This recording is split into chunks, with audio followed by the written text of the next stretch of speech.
I'm Eric Nguyen, and I am the author of Things We Lost to the Water, a novel. I'm also the editor-in-chief of diaCRITICS. Welcome to the Vietnamese. I'm your host, Kenneth Nguyen. Being part of a culture of nearly 100 million Vietnamese people in the world today comes with a lot of pain, proud history, and privilege. Join me as I highlight and explore the Vietnamese experience from all over the world. Wonderful. Thank you for coming on. My guest today is Eric Nguyen, author of Things We Lost to the Water. I immediately went out and got the copy of your book after it landed on Obama's reading list in 2021. And I learned in the process that you're the editor-in-chief at diaCRITICS. It's a Vietnamese diasporic publication that showcases Vietnamese artists from around the world. I start all of my episodes with the question of, what does it mean to be Vietnamese to you? I think being Vietnamese, that's a very complex question because there are so many strains or different ways of being Vietnamese. But I think if I were to lump Vietnameseness into an entity, I would say we come from a shared culture, traditions, but also a history as well. But also we are kind of looking forward into what it means to be a Vietnamese person. And I think that spans all different shores. If you're a Vietnamese American, that's a different type of Vietnameseness from a Vietnamese person in Vietnam versus a Vietnamese person in Canada or Australia. So I think it's a huge net, I would say, of shared origin, shared history, but then we go in different directions and write our own stories, our own new histories. I talk quite a bit about that phenomenon on the podcast because, that question, the answer, it varies so often. And where we grow up has it has massive consequences to who we become. Yeah. And, somebody growing up in, the East Coast and somebody growing up in the West Coast of the United States are very, very different people. You can come from the same family almost and, become very different people. Yeah, definitely. I think we do kind of start in the same place, but that's like even a generalization. But yeah, I think like especially like the cultures, the Vietnamese American cultures, like differ so much. Like I know, like on the West Coast, like there's like a really prominent community that there's like this. That's the biggest population of Vietnamese Americans in the U.S. compared to people on the East Coast who might not have as big of a community of other Vietnamese people. So you see people kind of moving away from that, and then we have people like in the South, like where my novel takes place, and they have like their own culture that's rooted in southernness that is like not understandable to people who come the East Coast or West Coast at all. So I think, yeah, definitely, like we do build our own culture wherever we are.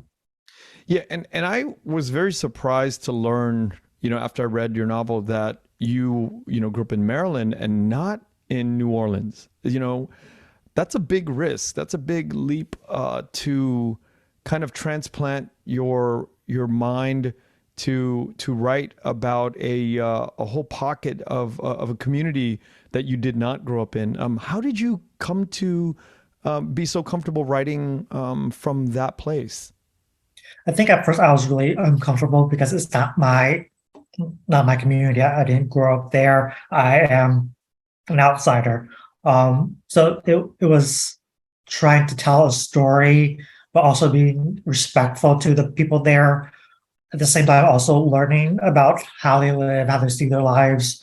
So I think it was my research, talking to people there, seeing how they see their community, how they live their everyday lives. I think getting to understand them as, I guess, New Orleanian Vietnamese Americans, but also just as individual people. I think that gave me insight into how I can write this book. And like honestly, like once the book came out, I was like still nervous about like how specifically that population, that community would react to the book. So far, it's been good, which like I felt like it's an honor. Like I've been mistaken for someone who had lived there. I remember talking to someone from the Vietnamese community there, and he was like, "Do I know your family? Are you from here?" And I was like, "No, but I'm glad that kind of came through in a way because I really try to be authentic as much as I can, coming from an outsider perspective." I the way I perceived you after finishing the book was somebody who grew up there but was an outsider. That it made you feel like somebody who is from that community, but you always felt like an outsider within that community. That was the feeling that I got after reading it. Yeah, I think the way that I put the outsiderness is that I made the family kind of even not part of the community. I mean, like the community down there and in the book is really Catholic, for example, and have a character who is not really religious. She kind of distanced herself from that. So I think that kind of made it easier to write like as an outsider because I am an outsider, and in a way the characters are also outsiders within their own home. So I think that really helped me. But I think like even growing up as a queer Vietnamese American person, like there was also that outsiderness that I experienced. So I think it kind of felt natural to be writing about an outsider within this also an outsider community from like mainstream white America. The gang side, the brother in the gang, how much research did you have to do for that? I feel like not a lot of research. I mean, I read, was it I Love Yous for White People by Lak Soo. And he does discuss part of that in his book, but like I did grow up in an area that did have Vietnamese American gangs. Like my sister was for a while, like had a boyfriend in one. So like it's something that I grew up with that was kind of around me. So I felt like it was just natural to tell a coming of age story with that in there. And also I felt like it's really a part of the Vietnamese American community that really you don't see a lot in media, kind of because it goes against like this image of like the model minority, which sometimes like Vietnamese people are kind of put into that box. But I also think like in order to get a fuller picture of our community, like we have to talk about like I guess the bad things that happen there. I mean, we're not these model minority like things aren't always okay with us, and I think giving insight to that really gives a humanity to our communities because we're no longer just like this monolith of like straight A people in school who become doctors and lawyers. We're multifaceted. We could be good, we could be bad, and I think that makes us it validates that we're human, and I think that's such an important thing, especially for minority writers, minority communities who are always they feel like you have to be like the perfect, for example, perfect Vietnamese person in front of everyone, or else like people are going to judge your community. But I think it's we see a lot of people moving on from that, especially like from my generation. What was your childhood like? Did you have to conform much?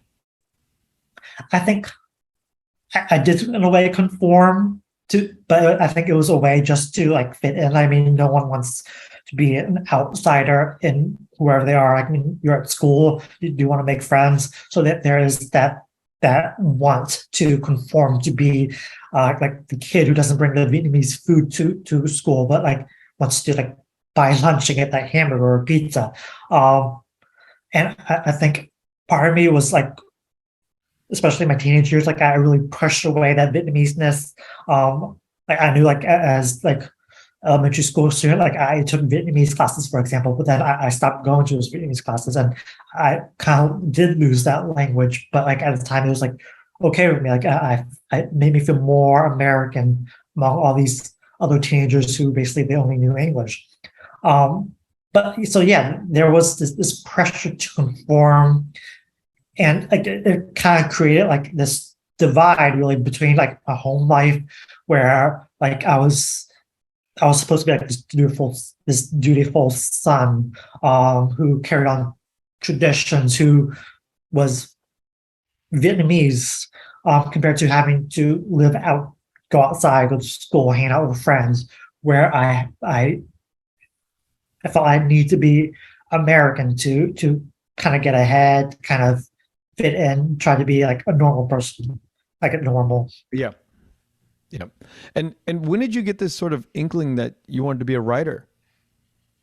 I think in a way, I've always been like a storyteller. Um, I mean, I remember like in first grade, I wrote like this really small story. It was like just a way for us to like practice handwriting. It was a contest.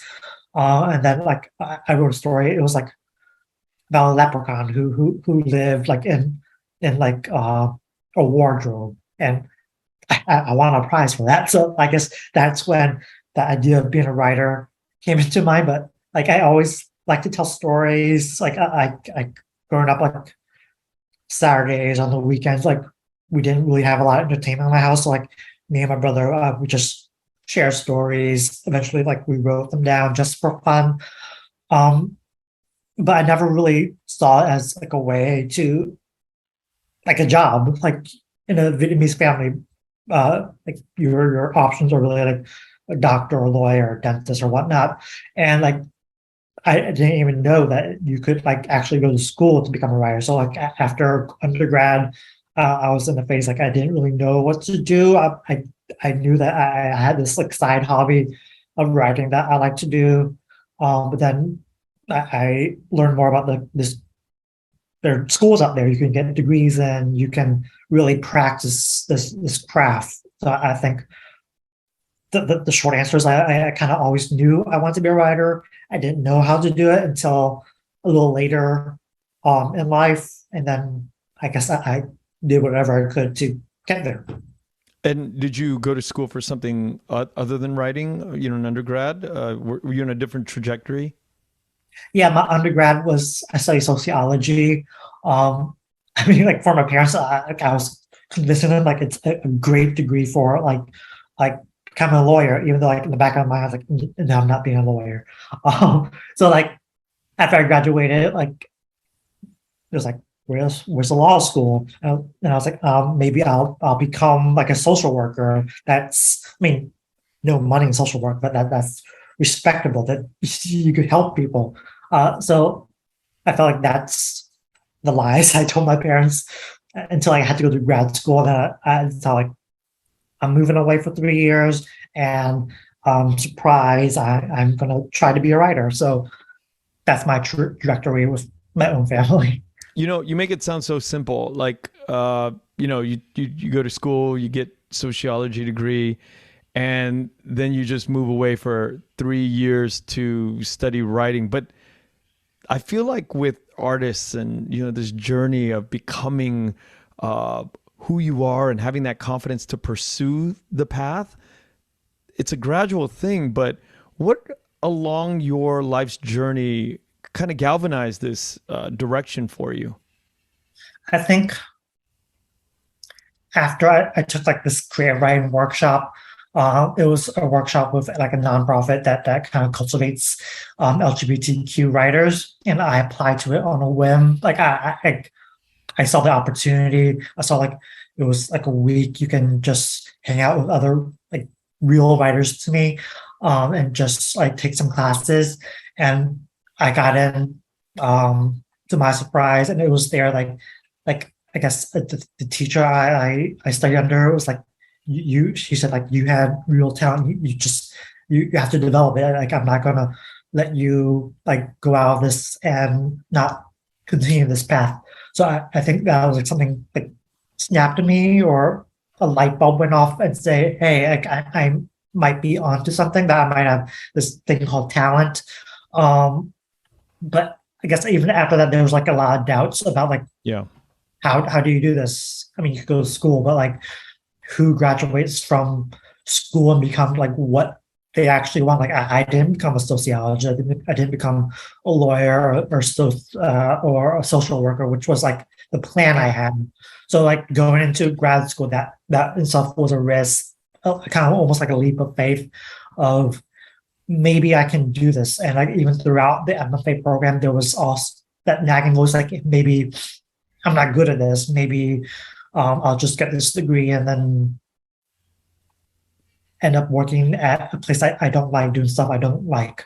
So I think it's a process you have to go through, figuring out that you want to do it in the first place, and then figuring out how to deal with all that self-doubt, those voices in your head that tells you like this is not for you, like really imposter syndrome. It's what it comes down to. And it's just, I mean, even to this day, even with a book out there, there's like this sense like, no, I can't write another book, even though like I did it before. It's like, and like even like when Obama said like he liked my book, I was like, no, that can't be right. I kept on looking at social media, like maybe that's not my name, maybe that's not my book. And Wow. like it's always there. I feel you just have to kind of not listen to it, even though that itself can be hard. And it's still there now? Yeah, definitely. Like even like I'm working on another novel, and like I feel like I don't know what I'm doing. I feel like this. It's even more pressure because I feel like with the first novel, like no one knows you, and you could fail, and that's okay. But now, like I have a book out, people kind of think I'm this really smart person, this person with things to say, and then like I sit down every morning to write, and like, do I have anything to say? Do I have anything smart to say? Can I actually write another novel? And I think it's something that writers, artists will just have to deal with for a lifetime. But like, hopefully, it gets easier. How do you answer the question when that comes up? Are you good enough? Are you like, what am I doing? I'm not a writer. Like when that starts to kind of like cycle through, how do you get out of it? And how do you kind of like punch through it? I think just doing the work of writing, I felt like just I'm the kind of person, for good or for bad, that I just like push through, um, like whatever problems I have. I feel like growing up like that, that's how I was brought up as like the son of refugees. Like I feel like that's part of like the refugee ethos, is that you push through because that's how you survive. Like I saw my parents like working two jobs, like that's what they had to do. They couldn't complain. They didn't have that luxury to complain. And I guess growing up and seeing that, I kind of had that become one of my traits. So like I really like if that happens, like I just push through that. I do have a routine of writing. I wake up like at 5 every morning and write for like 3 or 4 hours before I go to my day job. And I think just having that space that I tell myself like no matter what, whatever I'm thinking, I will sit down for these hours and write. I'm not gonna judge myself for why I write, if it's good or bad. I just push myself through it. I think by the time like I push myself through enough writing, that voice in my head that says like you're not a writer, it's there but kind of silenced, because like I could like point to the screen like if I'm not a writer, I wrote these pages. It's like what do you mean? So I think seeing that I can do it really helped me kind of deal with that voice in my head.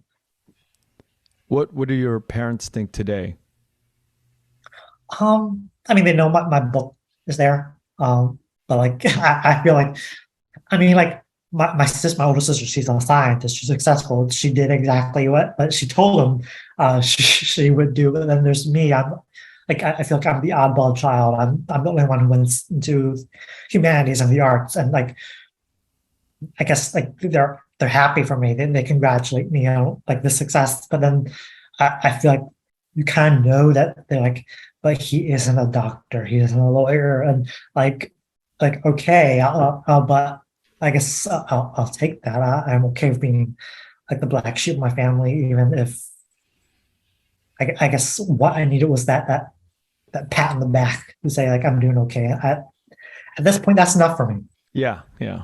But damn, the goddamn president said that this book was on his reading list. I mean, that's just like mind blowing to think about that, and I'm sure that you and I we share that. We're fans of President Obama, I'm sure. Yeah, definitely. How did you have so many questions prepared, but I want to kind of like talk about the things that come up in the conversation. This idea of a day job. What is it that you do as a day job?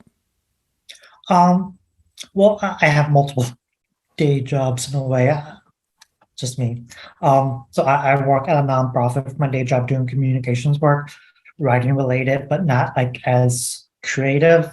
I feel like I do need that buffer because creative writing like takes a certain, I guess, part of your brain to do compared to like writing communications, which is like, I wouldn't say dry, but like it's not, you're not like as tied to it emotionally. You just have to have something, you write something that gets the job done.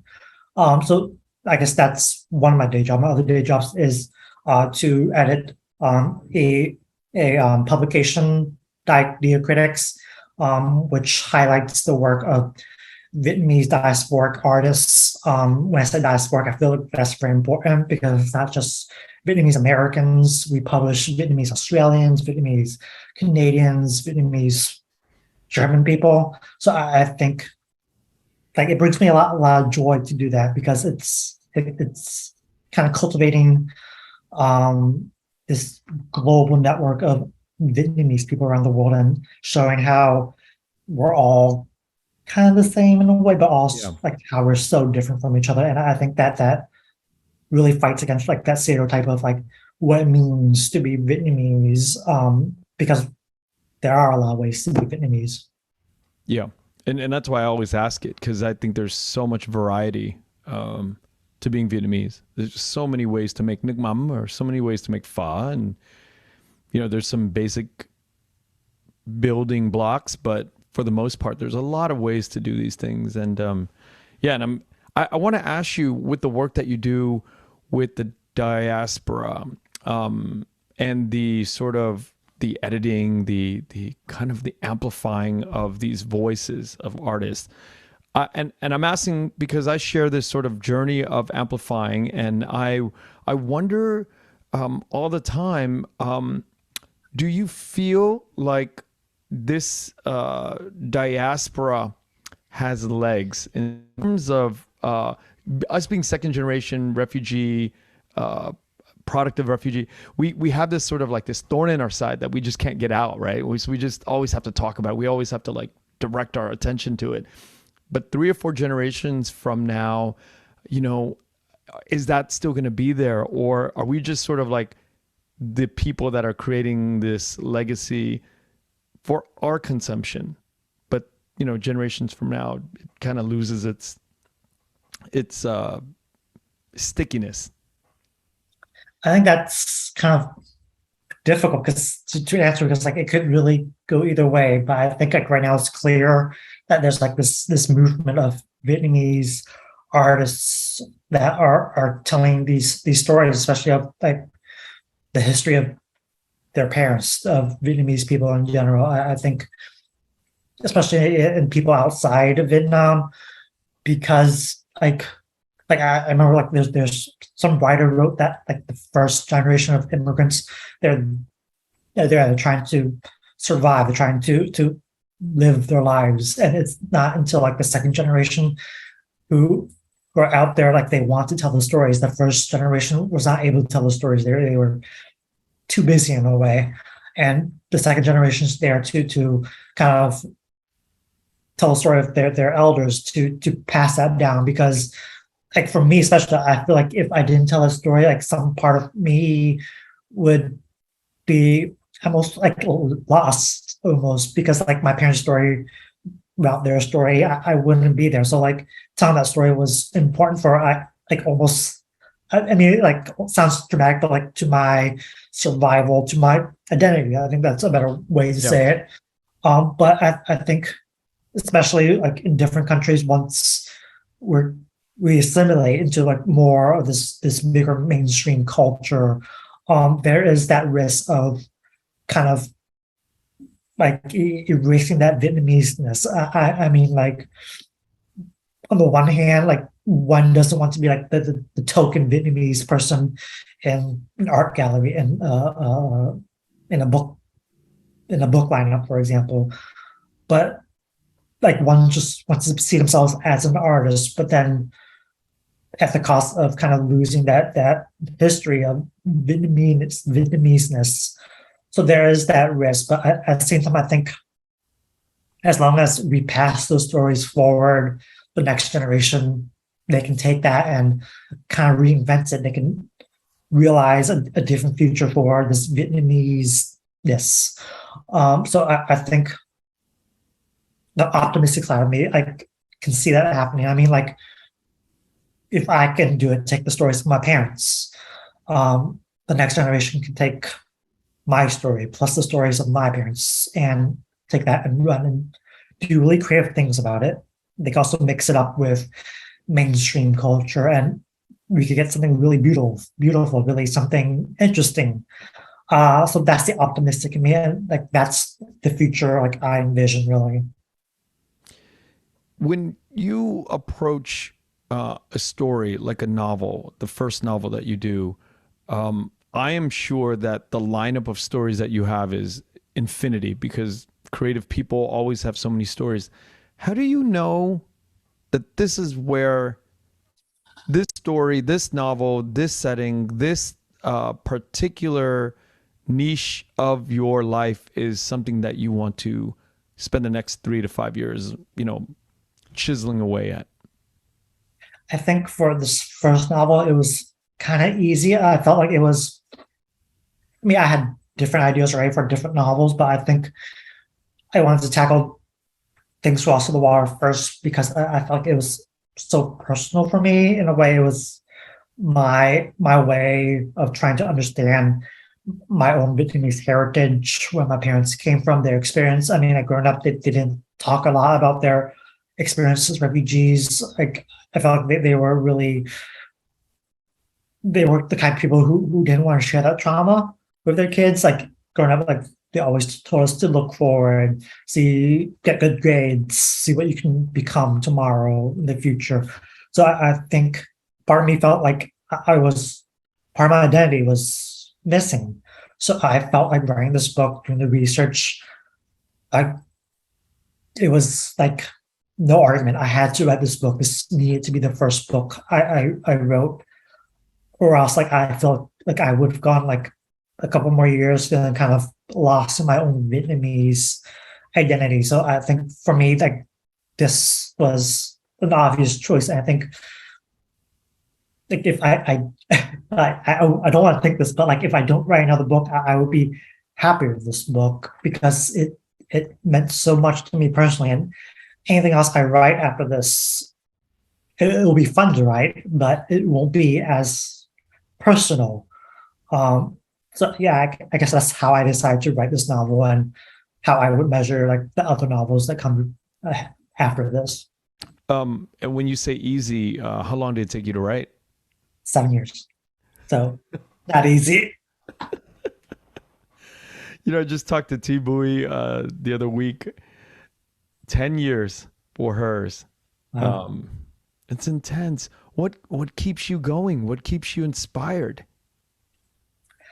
I think like I said, like it was a really personal project, but I think part of it was also like part of it was written when I was in my graduate program, and like to pass the graduate program to graduate, you needed to have like a pretty solid draft of it.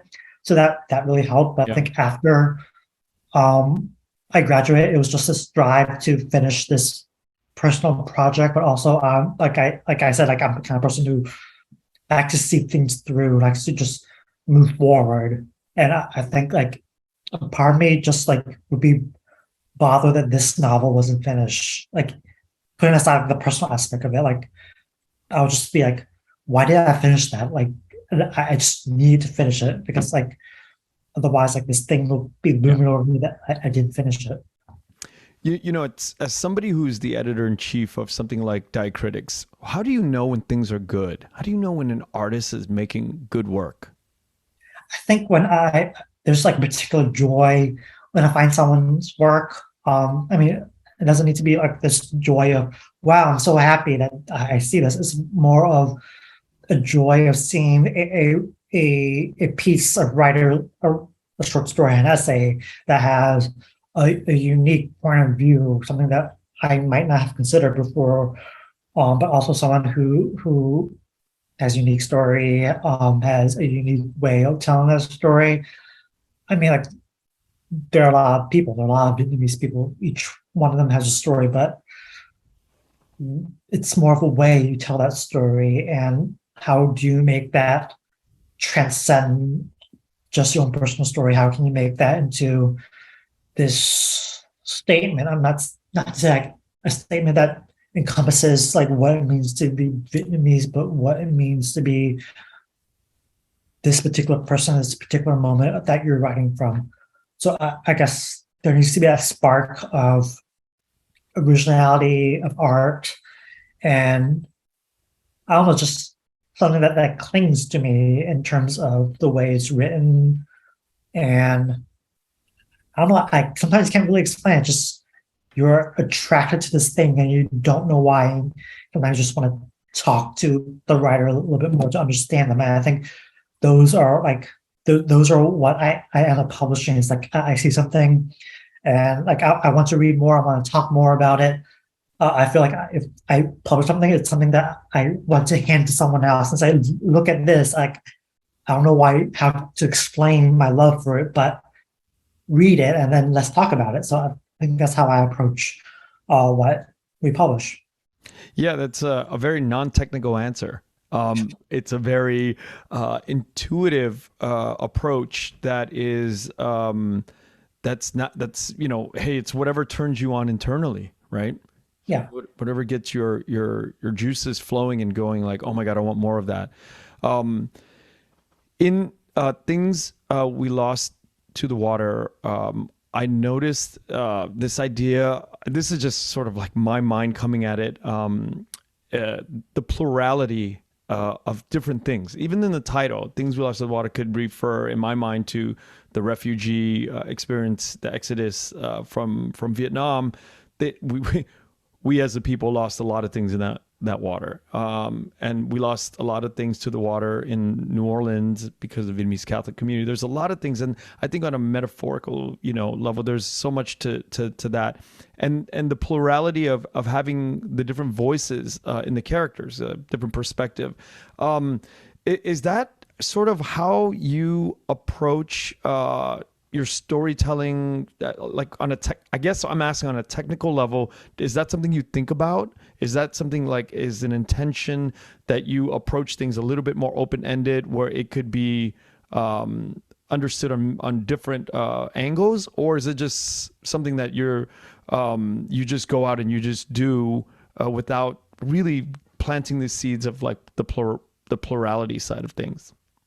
I think like the first couple of drafts, like I had no idea of like all this, like you said, plurality. I just wanted to tell a story. I think a lot of writers start that way, just want to tell a story, want to tell it well. But I think it wasn't until like third, fourth, fifth draft that I realized like there's like these different things happening, and like from then on, like you kind of see like where that can take you. You follow that path. So like I feel like it's almost unconscious. Like you write it, but like the back part of your brain was like, hey, this is what all this is setting up to. I guess the short answer is like I didn't plan a lot of what happened in the book, but I think once I saw it happening, I kind of worked that out to see how far I can take it. Like the imagery of water in the book, for example, like I had no idea I was putting so much water in there until like someone mentioned it and like, hey, that like what does water mean in this book? What does it mean to the characters? How far can I take this metaphor to mean something to these characters? So I think it's the answer is both. You kind of just do it, and then once you find out that you're doing it, you do it more. Thank you for answering it. Because I've attempted to write throughout my life, and it's, you can plan for things, but if it's not intuitively coming out, then it's sort of like that authenticity is missing, and it doesn't shape the story that you're trying to, doesn't do service to what you're doing by planning so hard and trying to kind of implant these ideas. And just hearing you talk about the intuitive side of writing is a beautiful thing for me. Yeah, I think like there's a different types of writers who plan excessively, and like me, I don't plan at all. I feel like planning kind of ruins like where your mind can go, really, like that imaginative part. I think that's what I really like about writing is just the imagination, especially in fiction. You could go wherever you want, and like that's the fun part. And like I feel like there's moments of like writerly joy that like you have an image of what you want to happen in the book, but then the book or the story you're trying to tell like takes a completely different turn, and then like you write it, and then like there's that surprise, that joy, like, hey, like that's pretty good, and I didn't mean to do that, but it's like a happy accident, and I think those are like the moments. Like that's why I write. Really, is like that shot of dopamine when like you surprise yourself. Yeah. What kind of topics are you interested in future novels or projects? I think, I think like all writers have like these obsessions that they kind of return to a lot, even if they don't mean to write it. I mean, like there's like a saying that all writers basically write the same book over and over again, which means like they explore the same themes. Their thoughts on that themes might evolve over time, or might be just them trying to pin down what that theme means to them and their lives. I think throughout writing this first book and like starting the next book, I feel like the things that are my obsessions are like memory, history. I feel like as a Vietnamese American person, a person in the Vietnamese diaspora, I felt those are themes that are kind of part of our being. Like there's this whole history that kind of follows us around. As for example, the children of refugees. There's that history of the war, but then if you look at the long picture, the bigger picture, there's that whole history of like all the way back to like ancient Asia.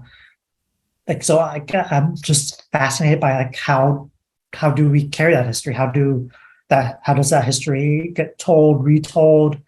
And then you put in the fact of memory, the fact that memory is always not the best, is unreliable. What does that mean to history?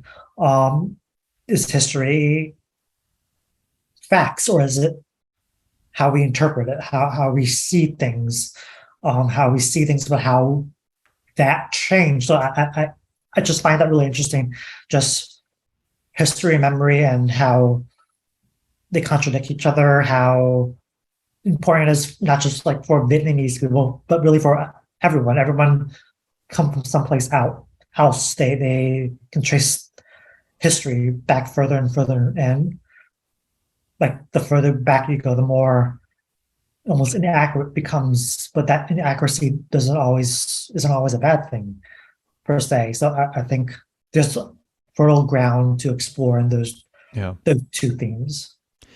History and memory.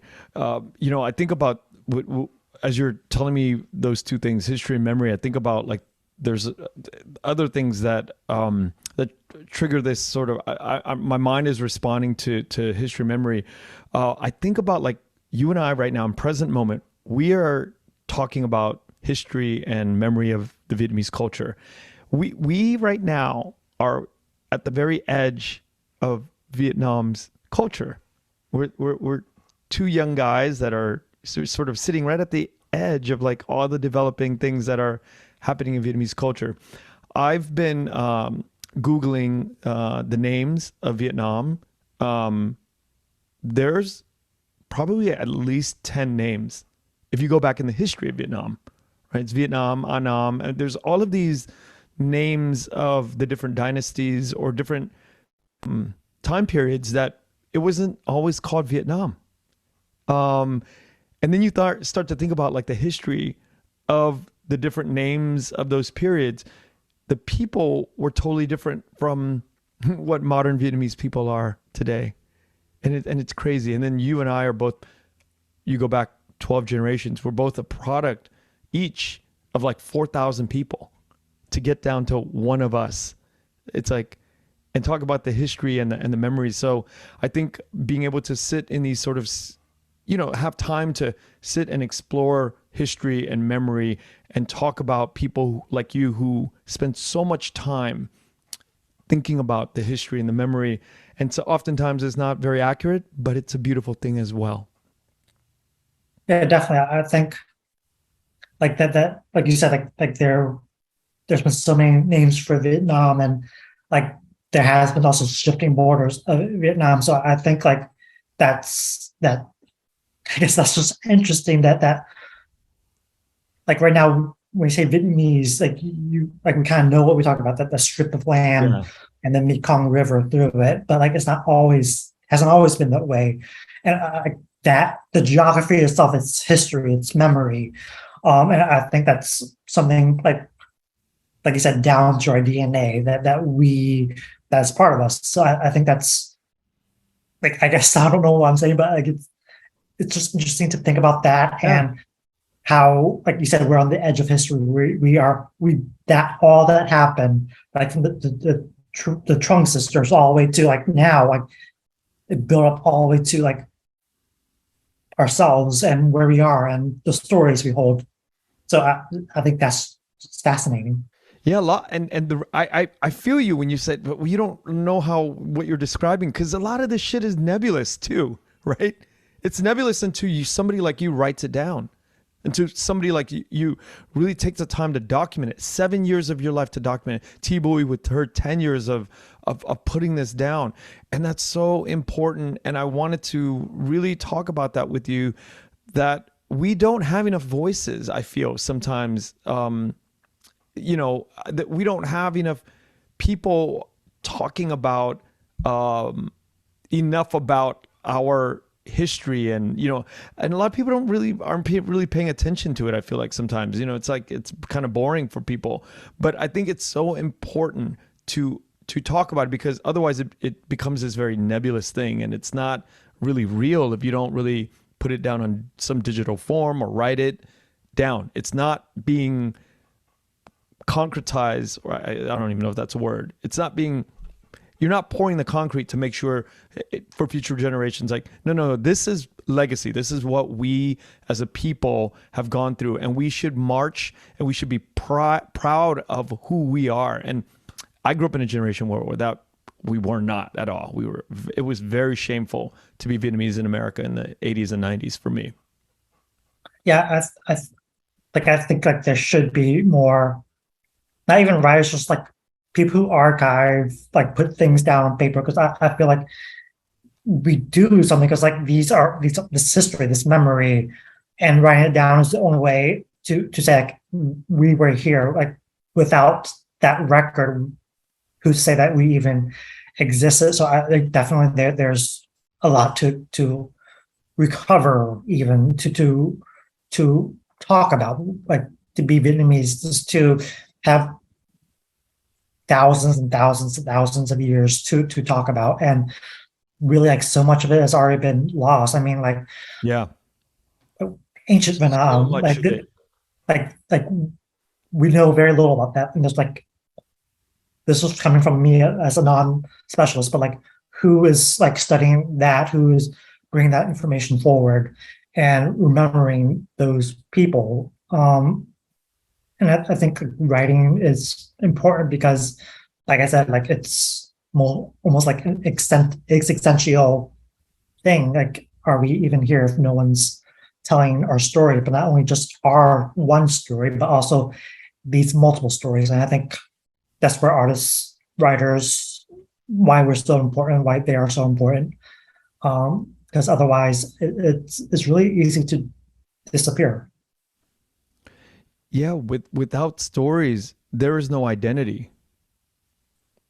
It's just, I mean, you look at other groups of people on Earth with 5,000 years of recorded history, whether it be their Bible, their Quran, they've documented thousands of years of the important things that happened in their, even if they were nomadic or they were travelers or they, didn't have an actual home, their diaspora still sort of retained the stories of their old, motherland, and that's what makes them able to strongly identify and go forward in the world with a sense of strength, to me.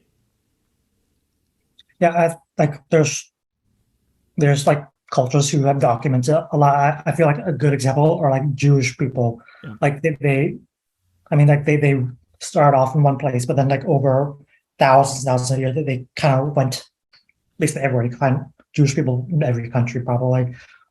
But like there's that one history of coming from one place, and they have like the Torah, and like that's part of their story that is printed down. And I think like that's how I guess Jewish culture has really survived through the Holocaust. Even is that they wrote down even the Holocaust. They wrote it down. Like after the Holocaust, we see a lot of memoirs. We see diaries, like from Anne Frank, for example, writing her story as it happened. So that writing down is really so important. And I think if that's not written down, you kind of risk like assimilation in a way that's almost like it's not good. I feel like, for example, the typical white American, they don't know where exactly they're from. I mean, they take a DNA test and say, I'm this percent Irish, this percent German, but there's beyond that scientific data, there is that loss of what it means to be Irish, what it means to be German. I think that's a risk in America specifically because we kind of want to force everyone to kind of be the same. And that means loss of something. And that's not just for people of color, but like for white people as well. I think that's I guess almost kind of a shame that we kind of become, I mean, like there's the idea of America as a melting pot, but like if it's a melting pot, like how are we different from each other? Or what makes us unique? What makes humanity beautiful? Also, I think that's just like a thought exercise. Yeah. It's a nightmare scenario for me to like relive my youth as if I was to live my youth today and be that kid who would go to a party and as a teenager in a garage party with a bunch of white kids, and that sense of non-connecting, the sense of like not really knowing why, how important the Vietnamese culture was. I have nightmares thinking about that today because there's no grounds. You're not grounded in any sort of like pride or sense of who you are. You're not white. You're definitely not that. You're not part of that, but you're definitely not part of Vietnam, from the motherland. But I think that knowing what I know now about the beauty of the thousands of years of the Vietnamese culture, and if I can instill that in my children or anyone with Vietnamese descent, then you can walk into a garage party or a cafeteria in high school, and you have this sense of like, I have this rich history, this past, and you can really, for me, it's such a big thing. I can really settle in and operate and do what I got to do to, be really good at my job, be really good at school. But, without that sort of that foundational sense of identity, for me, it's always been like this compass that's out of whack. And, I really identify with what you said about being a writer and you return to these themes. I can never let go of that theme of being this sort of like this compass that's just like out of whack because, I'm old, relative to young people and Vietnamese Americans in the U.S. I straddle this weird world between like old Vietnam and the new Vietnamese American diaspora. And I can't find my place. And I enjoy it now. And I take great pride in, the fact that that's kind of when I was born. But at the same time, I mean, I will never stop digging more and more and digging up historical and present modern day people that are doing the work of cultural amplification. Yeah, I think I think like growing up, like all like or like how many Vietnamese Americans grew up, especially like I guess the second generation. There's always like for a while, like you could like you said, like there's like this no place we belong. I mean, like we are not white, we are not black, which at times I feel like those are the races like people think about when they think about American. So like in a way you're not American, but then you're also not Vietnamese because you either because you want to be distanced from your parents' culture or because you're just assimilating very well beyond like your even your control. I think you're not Vietnamese either. So I feel like this happens to the characters in my book. Is like there's a while, like especially the first time he kind of walks this line of not really being rooted, not being anywhere, and I think I guess like that's almost like why I write in a way Yeah. is kind of to make up for that lost time, and that's why like research, especially for the first book, was like important to me, and why it was really personal for me, and why it's the most personal book I can write because it's kind of retrieving things I lost, which I guess is part of the theme, the novel, even the title. Yeah. And at some point, do you feel like it's going to be enough and then you move on to another thing? Or do you think that we're always going to circle around this idea of loss? Let me ask you a more pointed question about that. After finishing your first novel, do you feel like that idea of loss is a little bit more gone? Have you replenished that sense of loss and you feel a little bit more fulfilled? Yeah, I definitely feel a little bit more fulfilled. I mean, like I'm working on my second book, and it's not really focused on loss. I mean, it's focused on memory and history, but the loss, the feeling of having lost a culture, really, is not really there. I feel like this first book was this emotional experience, and then now I'm kind of this emotional experience of like going through loss, of interrogating what loss is. I think writing this book kind of made me kind of get over that in a way, and I feel like I can almost write anything now that doesn't need to be lost. It could be about so many other things, and I think that's why any other book would be less personal because there's like a freedom now, and I feel like it's a good thing. Like there's that freedom to write whatever you want now, but also I feel like I wrote the most personal thing I could write. Like what else can I write now? Yeah, it's almost like you came out the other end. It's like catharsis. Yeah, Have you been to Vietnam? I've been to Vietnam once when I was a teenager, and I hated it because I had to hang out with my parents the whole time, and like to me, like they were old people, even though like in hindsight they were like kind of my age, like huh. So. But I think like I've been wanting to get back there as an adult. Like I was planning to go back there before the pandemic, and then pandemic kind of wiped that plan away. So like I look forward to coming there as an adult, as someone who is not like a whiny teenager, and just really explore like what it's all about. And like I feel like growing up, like there's always like this image of like communist Vietnam as a terrible place that we're never going to go back, which I feel didn't last my family. I feel like once like relationships normalized between two countries, like they were off. But I think there's, especially for older generation, like there's this idea of Vietnam as a terrible place. I mean, to a certain extent, it's bad. There's no freedom of speech there. People get arrested for what they write. But like there's a new generation, people my age there, who are artists who are also trying to find their way with maybe what they lost, but also moving forward beyond whatever history they inherited and trying to do creative things. And it's a totally different Vietnam now from like the 80s. So I think there's a lot to be found there, and that could probably be a different book. Yeah, definitely. Because all the things that we're saying, a lot of things that we're saying refer to the diaspora. But I think a lot of times people in Vietnam don't even think like, when I ask guests from Vietnam, like, what does it mean to be Vietnamese? They look at me like I'm from another planet. What the fuck do you mean? What does it mean to be Vietnamese? I don't know. That's like asking me, what does it mean to be a human being? It's like there's no attachment to that otherness, and there's a beauty to that.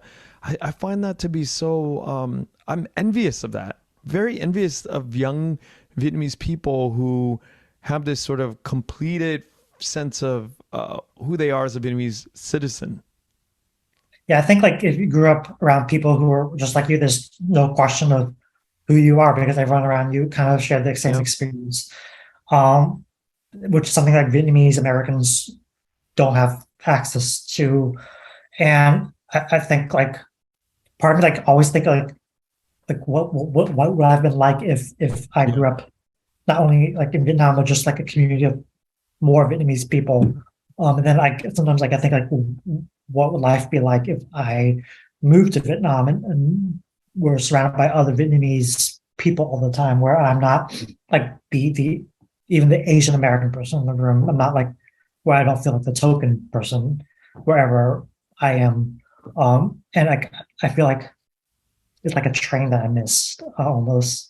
And I feel like almost like the story of the diaspora is like a lot of things we lost. But I think I don't know what I think. I think it's something that I have to kind of live with because like I didn't have that life. But I think at the same time I have a pretty good life. Like I have a book. I can't complain. Yeah.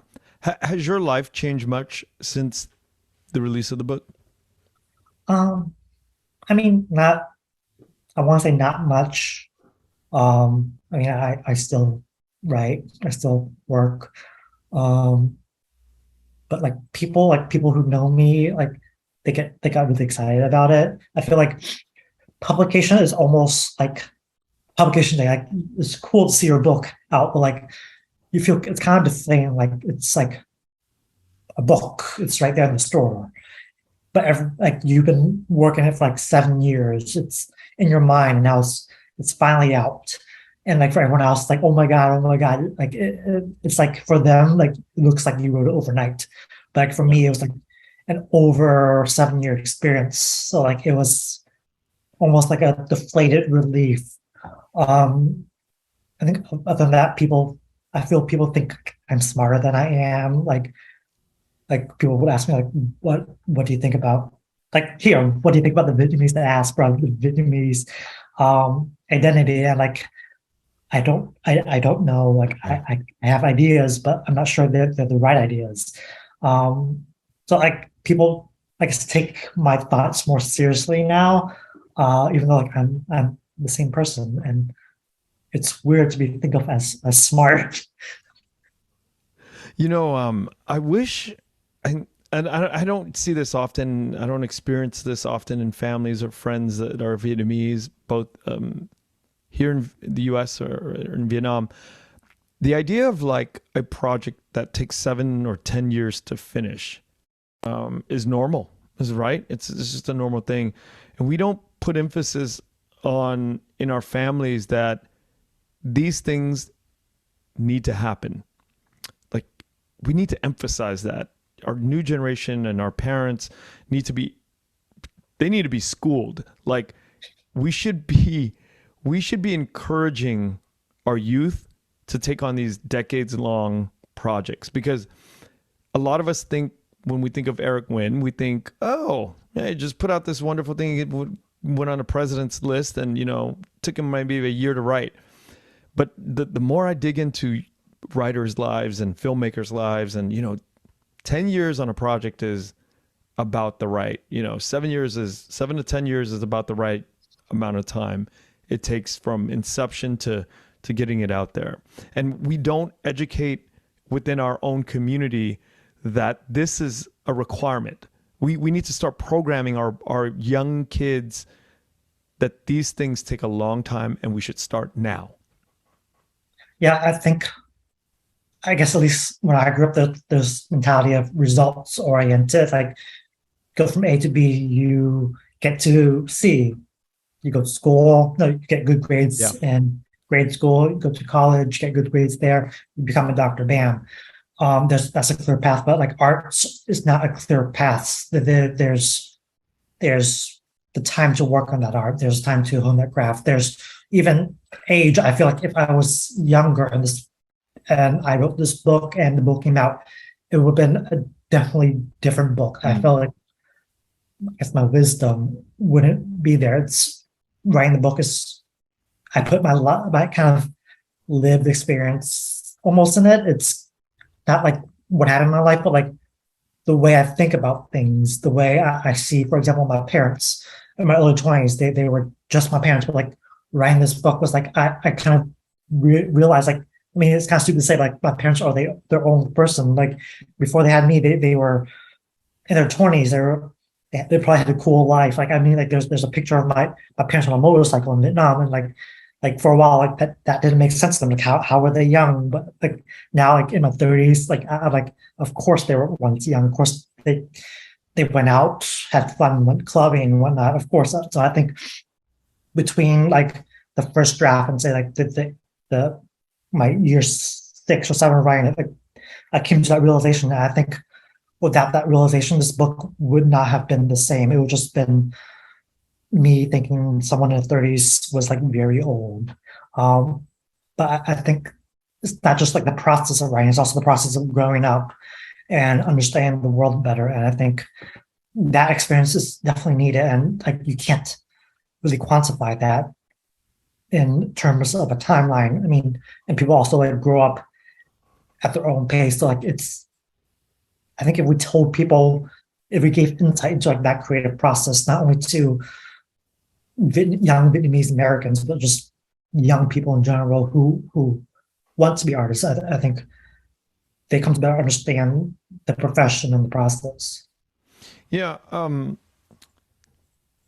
Singing and music for Vietnamese people as a profession is an absolute no-no. There's proverbs and really sticky proverbs as "sin ca vô loại" and all of these things that really make the profession of music just a very bad thing.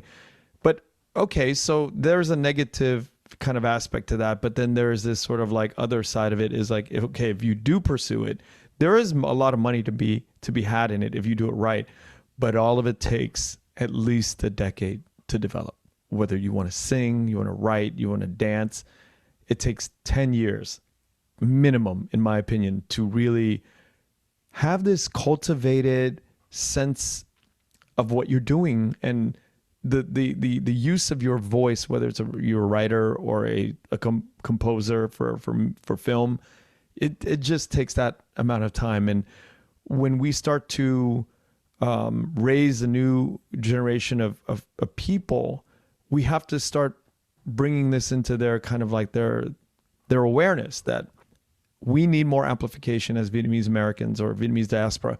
And these are the years that it's going to take. And I think once we clear the air on that, then there is a big chance to make some good money. And I think like if we approach it the way the Jews do, they're in for a long haul and create it. And in the process, we find our voice. And after we find our voice, it will be bought and it will be sold and it will become commerce and there will be money to be made. But we don't believe it yet, as a community. Yeah, just guess if I could tell my parents that I wanted to be a writer as like a teenager, I would definitely tell them like it's going to take a long time. Yeah. But like be patient. Even though I don't think my parents are really patient, but I think definitely. And the thing about art is like when you first start out, you don't even make a lot of money, even if you like to everyone else, like you look like success. It's not until like you build a career in the arts that people start paying you more. So I think like just think about the long haul, just the long picture, the big picture. Yeah. Eric, thank you so much today. I covered a lot of things that beyond what I had set out to ask, and a lot of the things that I got today was about intuition and intuiting sort of like the way you're going about your creations. Yeah, thank you for having me. I feel like, I don't know, I don't know if I said anything useful, smart, but I like the conversation. I think we've covered a lot of topics I don't think a lot about, but I guess it's in there somewhere. Yeah, and I think there's, before I sit with anybody, I watch a few interviews and read a few articles, and I try to avoid the things that you've already answered. I try to skirt around the things that you can find online and stuff like that. So I just want to get to more of the essence of the artist or the person that's creating these experiences in the Vietnamese American or Vietnamese diaspora. Yeah, I really appreciate that. Thank you, Eric. I appreciate you. Thanks for having me. Thank you for listening to The Vietnamese with Kenneth Nguyen. The Vietnamese is produced by Brittany Tran. Special thanks to Jane Nguyen, Catherine Nguyen, Tina Pham, Sydney Jamie, and Christo Trin. Please find us on Instagram, Facebook, and TikTok at The Vietnamese Podcast. You can also find us on YouTube, where you can subscribe, like, and comment. Please rate and give us a review wherever you find our podcasts. Thanks again for listening.